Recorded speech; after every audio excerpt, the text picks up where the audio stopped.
మంథనిలో నీచమైన రాజకీయాలు చేస్తున్నారని, ఓటమి భయంతో దాడులకు పాల్పడుతున్నారని బీఆర్ఎస్ పార్టీ ఎమ్మెల్యే అభ్యర్థి పుట్టం మధు అన్నారు.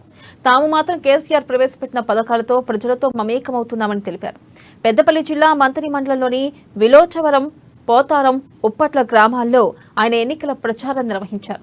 గడప గడపకు తిరుగుతూ కేసీఆర్ ప్రవేశపెట్టిన మేనిఫెస్టోను వివరిస్తున్నారు. రానున్న ఎన్నికల్లో మళ్లీ గులాబీ జెండా ఎగురుతుందని, మంథనిలో కూడా గులాబీ జెండా ఎగరవేయాలని పిలుపునిచ్చారు.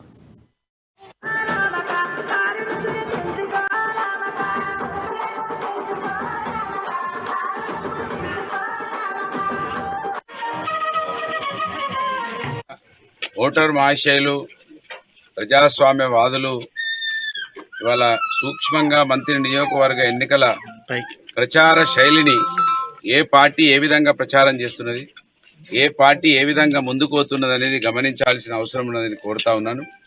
కాంగ్రెస్ పార్టీ ఎన్నికలు వస్తేనే ఏదో ఒకటి సృష్టించడము, దాని మీదనే ఆధారపడి గెలవడము, గత ఎన్నికలలో కూడా ఏదో ఒక లొల్లులు గొడవలు పెట్టి అది మా మీద ఆపాదించి గెలిచేటువంటి కార్యక్రమాన్ని చేసి గెలవడం జరిగింది.